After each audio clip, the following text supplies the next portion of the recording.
and welcome to Match Fishing TV. In this week's show, we'll be looking at the latest Riverfest qualifier, the announcement of the Angling Trust Ladies World Championship team, winter leagues are up and running, and later on we'll be taking a look ahead to report on the Drennan Knockout Cup. I'm joined in the studio by Alex Bones. Good evening, Roger. And Jake Fowles. Evening. Okay, let's get the ball rolling with the latest Riverfest qualifier, which was on the Warwickshire Avon at Stratford. Yeah, so looks like it's fished really well. 55 anglers have fished it. I think the total that they could have had on it was 60, so a good turnout. Like I said, fished really well. The winners actually ended up with £49.14, so really well fished there. That was all chub, by the way. Yeah, 24 chub in that. He's fed 8 pints of maggots and fished a waggler, so lovely days river fishing. Great, proper fishing. Yeah, I love that sort of sport. Old school style. Yeah, old school style.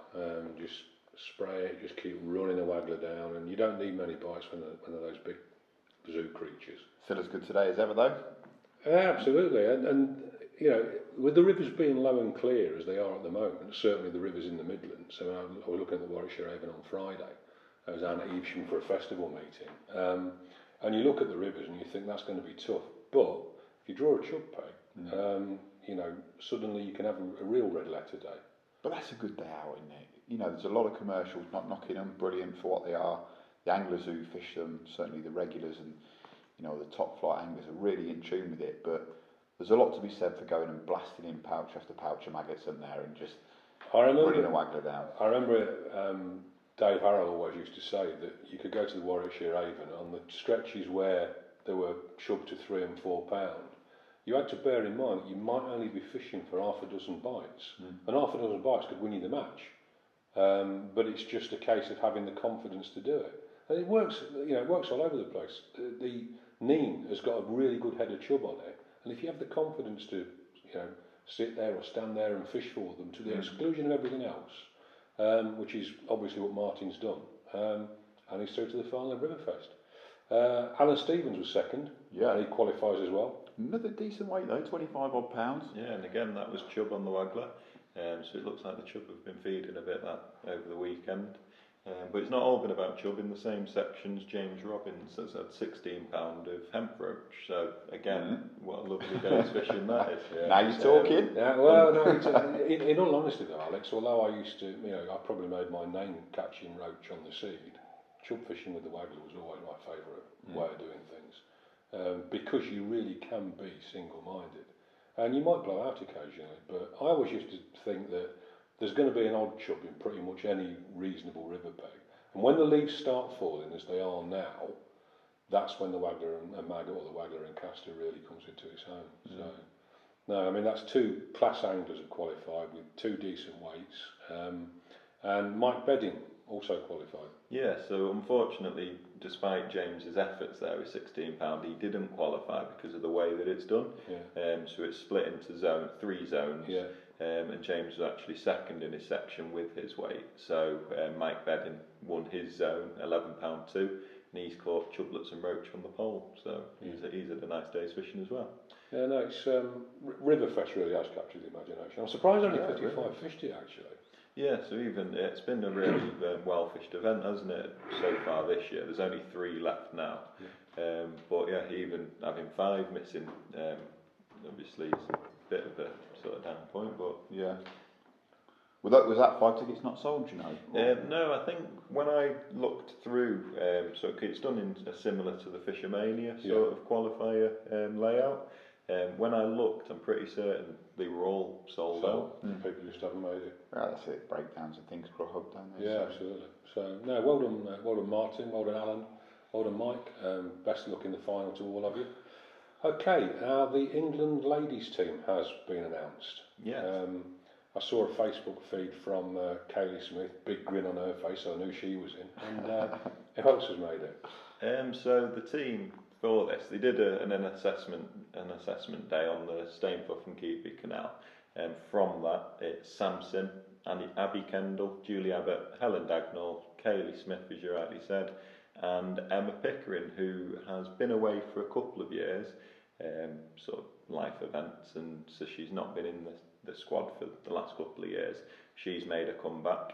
It just so happens to be that the 2017 event is on the same venue that she became world champion in 2008. So that's, I'm going to try and pronounce this as Szolnok in Hungary. Okay. But that is where Emma Pickering became world champion.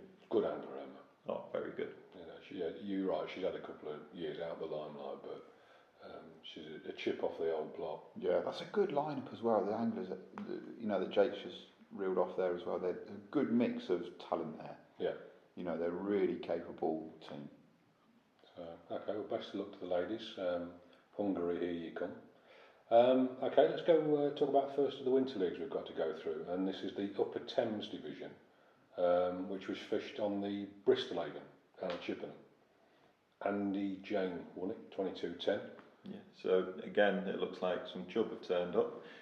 He's actually caught the chub on the pole, chopworm casters. It's been a bit of maggot. a chub week special, hasn't it? It has really. It looks like they're showing up all over, and probably, like you said, with it being autumn, leaves are falling. As soon as those leaves start to fall, my theory, for what it's worth, is as soon as the leaves start to fall, the chub will come away from the bed of the river and they'll start feeding more in mid-water, and trying to fish up in the water and catch them in the upper layers is the way to do it. It also means that you're not constantly getting your flow dragged under by leaves that have sunk to the bottom. It can be a bit of a problem with trying to mend line across floating leaves all over the place, but yeah, if the leaves are coming off the trees, try catching some chub, which Andy's obviously done. I mean, £22 a decent way there as well. Yeah, and then backup weights as well were impressive. So we've had a £20 3 ounce, that was Adi McTiffin. He's had £6 a roach on the pole, and then he's chucked across and had 9 chub on the waggler. So again, chub have played a part. And then we had joint third, which was Pete Townsend and Mick Gale, with £15 9. So brilliant backup weights as well as that. Obviously, the £22 that's won it. Census Lobbies won the team on the day. Had more section wins than Devices, although they tied on 33 Yeah, they points. did, yeah. They're travelling over there from the Gloucester area now, because Lobbies is a Gloucester tackle shop. Devices match group, as I say, was second. Darwin Gordon League were third on 31. Devices are now head of the field on 3 points. Yeah, it just so happens that those 3 teams that won, well, top 3 on the day are also the top 3 overall. So they're opening up a lead on the rest of the pack. Yeah, it's actually, so Devices winning it, Daiwa Gordon League second and Census Lobbies third, but all within 2 points of each other. Very tight, very open. Okay, so we're going to take a break. In the second half of the show, we'll be looking at some other Winter League rounds, and we'll be looking ahead to the Drennan Knockout Cup, which, as I say, as we're recording, is taking place.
Welcome back, and in the second half of this week's show we're looking at the All Winners final at Weston Pools.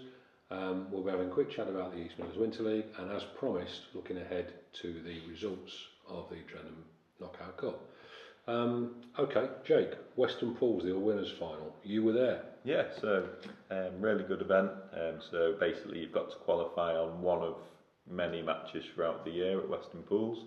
Usually it's like sort of actual winners of open matches, and then the bigger events like the festivals, that sort of thing, and the top 3 qualify from each of them. So we had quite a good representation in the office. So there was myself, Tom, Joe and Matt did both qualify, but things came up and they couldn't make it. But it was a really good event. In the end, Andy Bennett's won it, so that man once again, with £130 on Weirpool. And then second and third was Jordan Holloway and then Rob Swan, so two young anglers that have both done really well throughout the year. And they were both on Belvedere Pool. I'm pretty certain they pretty much bang opposite each other as well. Jordan £120 and Rob Swan with £104. We talk about Andy Bennett on this show a lot. I mean, Andy is absolutely class, and when it gets to an event like that, he's going to start as one of the favourite, if not one of the favourites. But for his age, Jordan is frighteningly good, isn't he? Yeah, he is certainly proving himself as an angler, isn't he, out there on the circuit. But with Andy Bennett, you know, it's not necessarily a foregone conclusion before the match begins that he's going to win, but he's just so consistent. Yeah. It's off-putting to begin with, isn't it? Because you know, you're up against him, and he fishes for bites. He's always busy. He knows his craft back to front and inside out. And regardless of whether the target weight's £50 or £250, he always seems to do really, really well. He'll get there or thereabouts, and yeah, he's not a poor man in fishing terms, is he? Certainly not. So well done to Andy, and well done to the youngsters. I mean, that is really promising for on the commercial circuit. These youngsters are really making names for themselves. I know there's not loads and loads coming through. Like Tom mentioned the other week, there was loads of juniors at this event. While there weren't loads, there are some really good young anglers coming through. Like you mentioned, Roger, it's great to see these people able to hold their own. I mean, Jordan, I think Jordan's 17, is he? Yeah, 17. To hold his own against adults, you know, been fishing for years, got all that experience and time under their belt, and then to come along and... I had to feel sorry for Jordan at Evesham this year. Of course, I think he won his section on the Hobgoblin individual, and he came up for his trophy, and all the section winners and all the individuals got 8 packs of Hobgoblin beer, and I had to say to Jordan, I'm sorry, you can't have this. I'll keep that. Yeah, I enjoyed that, Jordan. Thank you very much indeed for not being old enough to get your prize. No, brilliant. What he does really well, you'll see him at the start of the match, and you think, if you set up Jordan, he's got like 2 top kits. He'll have one for on the deck shore and one for the margin, and that'll do. Well, nowadays he'll have one for on the deck, but usually all summer it's one top kit for shallow all day. Yeah. But so he just does that, just focuses attentions on an odd line and does it really well. Rob Swan, similar, but he went on the match on the Sunday at Weston as well.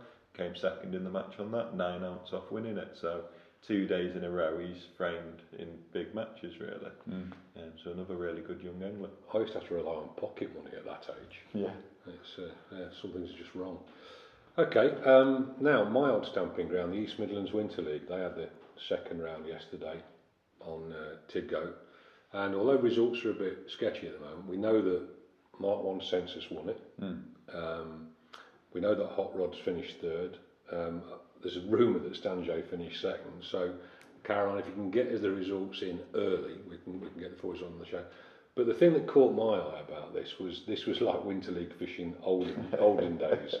This was like fish for us. Well, I saw Gary Miller's post. You saw it, Jack, yeah. And what did Gary Miller have? So he's finished second in his section with 1 stickleback weighing 4 drams. The good old days. And that put him second along with 3 others who all had a sole stickleback. Sticklebacks didn't used to count. Tidcote is like that, unfortunately. When you get to the winter, Tidcote becomes very much feast or famine. It's a fenland drain, long, straight, pretty featureless apart from the odd bridge, odd reed bed. And you look at it and you think everywhere looks absolutely heaving with fish, but they are migratory fish and they don't stick around.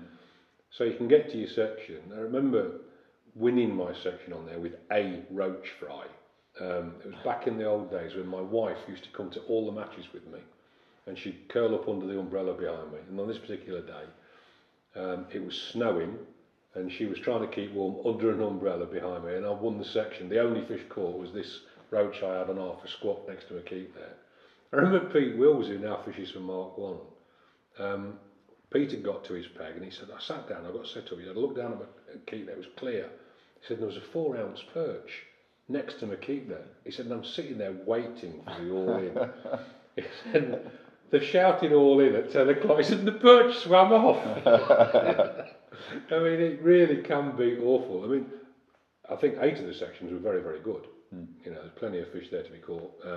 Colin Oakman from Hot Rods won it with £25 odd. Colin is still, you know, a great performer, but for those guys like Gary Miller who were fishing for a stickleback with the thin end of half a squat, my heart goes out to you, because I mean, you can never be sure in angling, can you? One of the things that makes it exciting. But 3 weeks of practice in endless rig tying for a stickleback. But the thing is, in practice, in last week's match was very good. My understanding is that none of the sections were anywhere near that bad last week. But as the temperature drops, as we get into autumn and we're heading into winter, you know, those fish start to migrate, and you'll get you'll get a couple of sections invariably next to each other where the fish have just moved out. And so the only thing that's going to be there for you to catch are sort of roach fry or sticklebacks. Local inhabitants. Right. Yeah, the local inhabitants. They're too small and scared to move off down the river, or the odd perch that's waiting for them. Yeah. So, no, somebody said, I think it was Lee Morawski said that John Wincup used to miss team fishing, because John, of course, was used to fish that division before he fished for Essex County. He fished for Peterborough, and he was a regular in that division. And Louis said he used to miss the team fishing until he checked his bank balance. Yeah. £95,000 later. He's not had a bad run of late, has he? No. So, okay. We're going to finish the show talking about the Drennan Knockout Cup, but just before we do that, we've got the first round of the pole fishing Preston Innovation of Pairs takes place at Barston this Saturday. Yep.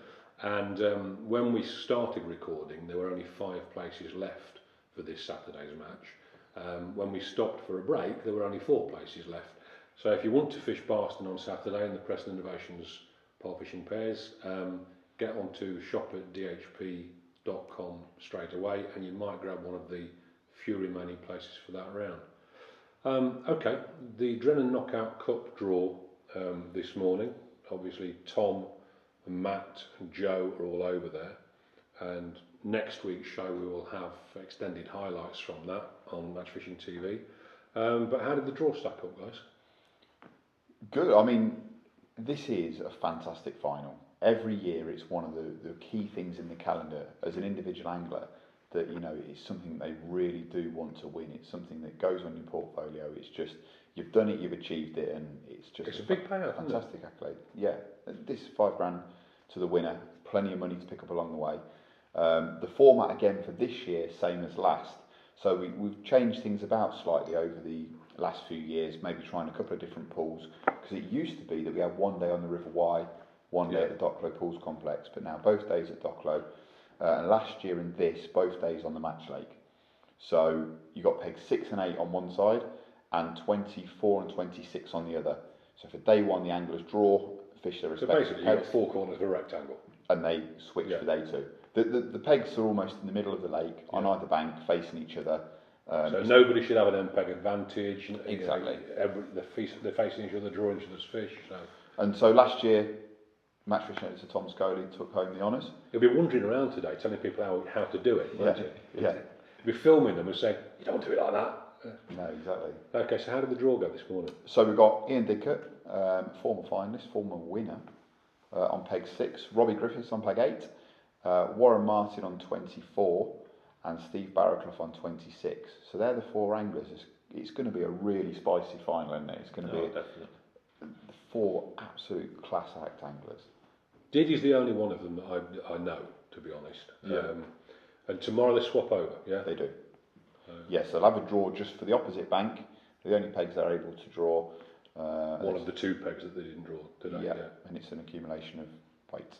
But last year there was a lot of big fish to catch down the edge, and short and things like that as well. It just makes for such a good spectacle. This year we're filming an episode of Match Fishing Live as well. So we don't know who Joe's following yet, do we? I think he's going to follow all 4. Oh, okay. And then as we go into day 2, and maybe there's focusing on the leader as we're going to the second day. Potentially, yeah. But that's the thing. Hopefully, there's going to be 2 anglers going to it tomorrow with both of the chance of winning. So yeah. Okay. Well, best of luck, guys. They'll already be at it by the time this airs, and we'll be at the halfway stage. So tune in next week. And I'll be talking to Matt and Tom, and hopefully bringing you loads of highlights of how this event went. Okay, that rounds us off for another week, and I hope you enjoyed the show. See you in a week's time.